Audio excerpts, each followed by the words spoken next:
अस्सलामुअलैकुम guys, code with Rashid में आपको खुशामदीद। आज की इस वीडियो में हम लोग assignment operators and comparison operators के ऊपर बात करने वाले हैं। तो चलिए स्टार्ट करते हैं असाइनमेंट ऑपरेटर के साथ। असाइनमेंट ऑपरेटर किसी भी वेरिएबल को कोई वैल्यू असाइन करने के लिए इस्तेमाल होते हैं। तो लेट्स से हमारे पास एक वेरिएबल है स्कोर, और उसको हमने वैल्यू असाइन करनी है 12 की। तो हम लिखेंगे स्कोर इज़ इक्वल टू 12। तो यहाँ पे स्कोर एक वेरिएबल है, इक्वल टू असाइनमेंट ऑपरेटर है, और 12 जो है वो एक वैल्यू है। तो चलें इसको प्रिंट करते हैं और देखते हैं क्या आउटपुट आता है। तो इस केस में जो स्कोर की जो वैल्यू है 12 वो प्रिंट हो जाएगी कंसोल के ऊपर। तो गाइस ये असाइनमेंट ऑपरेटर की सबसे सिंपल फॉर्म है। अब हम लेट्स से हमारे पास सिनेरियो जहाँ पे हमने स्कोर के अंदर 2 ऐड करना है, तो हम इसको सिंपल फॉर्म में ये यहाँ इस तरह लिखते हैं, उसको हम प्रिंट करते हैं। तो इस तरह जो स्कोर की वैल्यू है वो 14 प्रिंट हो जाएगी। बट हम इस चीज़ को कंपाउंड असाइनमेंट ऑपरेटर के थ्रू भी अचीव कर सकते हैं। तो इसके लिए हम लिखेंगे स्कोर प्लस इक्वल टू 2। तो ये जो स्टेटमेंट है, ये जो ऊपर स्टेटमेंट लिखी गई है, ये इसकी इक्वल होती है। जिसमें हम कह रहे हैं पहले स्कोर की वैल्यू लो, उसमें 2 ऐड करो और फिर वो वैल्यू स्कोर को असाइन कर दो। तो इसको कमेंट कर देते हैं और इस प्रोग्राम को चलाते हैं। तो आप देखेंगे जो हमारे पास आउटपुट आया है वो सिमिलर होगा और हमारे पास 14 की वैल्यू प्रिंट हो जाएगी। इसी तरह हम लोग माइनस ऑपरेटर को भी इस्तेमाल कर सकते हैं। हम लिखेंगे score minus is equal to, इसका मतलब है score is equal to score minus 2। तो इसको चलाते हैं और देखते हैं हमारे पास जो है आउटपुट 10 आ जाएगा इस केस में। सिमिलरली हम लोग मल्टीप्लाई को भी इस्तेमाल कर सकते हैं। तो मल्टीप्लिकेशन के केस में हम लोग मल्टीप्लाई इज इक्वल टू लिखेंगे, तो जो हमारे पास आउटपुट है वो 24 आ जाएगा। इसी तरह हम लोग फाइनली इसको डिवीजन के साथ भी इस्तेमाल कर सकते हैं,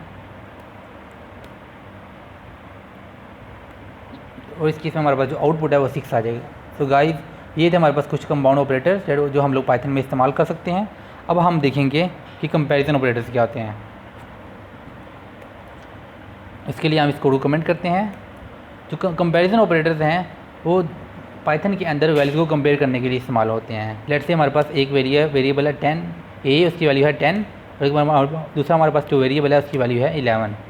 और अब हम चाहते हैं कि इन दो वेरिएबल को आपस में कंपेयर करें और चेक करें कि इसकी वैल्यू इक्वल है कि नहीं है। तो हम लिखेंगे A is equal to B. तो यहाँ पर ये नोट करने वाली बात है कि हमने लिखा है डबल इक्वल टू, बिकॉज जो सिंगल इक्वल टू है वो असाइनमेंट ऑपरेटर के लिए इस्तेमाल होता है वैल्यूज़ को असाइन करने के लिए, और हमने दो वेरिएबल को कंपेयर करना है तो हम इसके लिए डबल इक्वल टू इस्तेमाल करेंगे। इसको हम प्रिंट कर लेते हैं और देखते हैं क्या आउटपुट आता है। इसके इसमें ए 10 है, बी 11 है, A is equal to B false होगा। तो हमारे पास जो आउटपुट है वो फॉल्स प्रिंट होना चाहिए, because A equal to B नहीं है। तो यहाँ पे हमारे पास फॉल्स प्रिंट हो चुका है। इसी तरह अगर हम लोग ए की वैल्यू को 11 कर देते हैं तो ए इक्वल टू बी हो चुका है। तो ये कंडीशन मैच होती है, तो हमारे पास ये जो स्टेटमेंट है ये ट्रू प्रिंट करेगी। तो हमारे पास ट्रू प्रिंट हो चुका है। तो ये थे फर्स्ट कंपैरिजन ऑपरेटर। अब हम देखेंगे कि एक और कंपैरिजन ऑपरेटर जिसमें हम लिखते हैं A is less than B.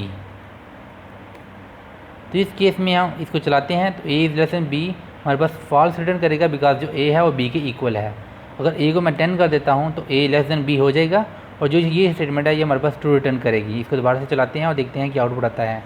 तो इस केस में इसने ट्रू रिटर्न कर दिया। इसी तरह हम लोग A is equal to A greater than B को भी चेक कर सकते हैं। इसके लिए हम लिखेंगे A greater than operator and B. तो इस केस में हम कहते हैं जी ए की जो वैल्यू है 10 है, बी की 11 है, तो ये स्टेटमेंट हमारे पास फॉल्स रिटर्न करेगी, बिकॉज जो ए लेस देन बी है इसलिए ये स्टेटमेंट फॉल्स रिटर्न करती है। अगर हम इसको करते हैं 11, अगेन हमारे पास जो आउटपुट है वो फॉल्स रिटर्न होगा, बिकॉज यहाँ पे हम चेक करें ए ग्रेटर देन बी।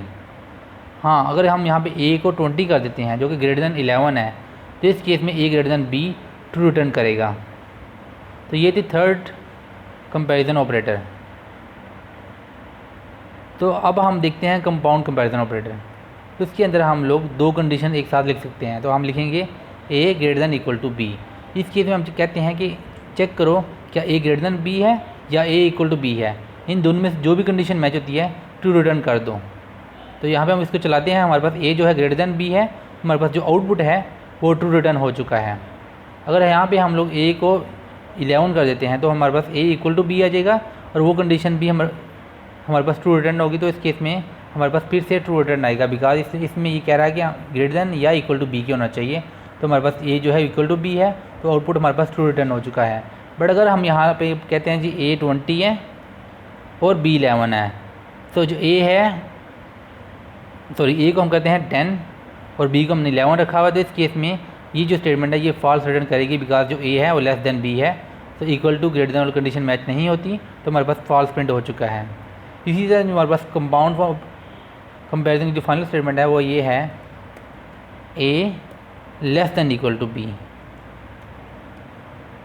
तो इस केस में जो स्टेटमेंट है, ये जो कंडीशन है ये ट्रू रिटर्न होगी, बिकॉज जो हमारे पास ए है वो लेस देन बी है, तो हमारे पास सिंपली ट्रू प्रिंट हो जाएगा। अगर हम ए को इक्वल टू बी करते हैं तो भी हमारे पास ट्रू प्रिंट होगा, बट अगर हम लोग ए को ग्रेटर देन बी करते हैं तो इस केस में ये स्टेटमेंट फॉल्स रिटर्न करेगी। तो गाइस ये थे हमारे पास कंपैरिजन ऑपरेटर्स। अगर आपको ये वीडियो पसंद आई है तो प्लीज़ हमारे चैनल को सब्सक्राइब कीजिए। इंशाल्लाह फ्यूचर में हम लोग मज़ीद वीडियोज़ के साथ हाजिर होंगे। तब तक के लिए अल्लाह हाफिज़ एंड टेक केयर।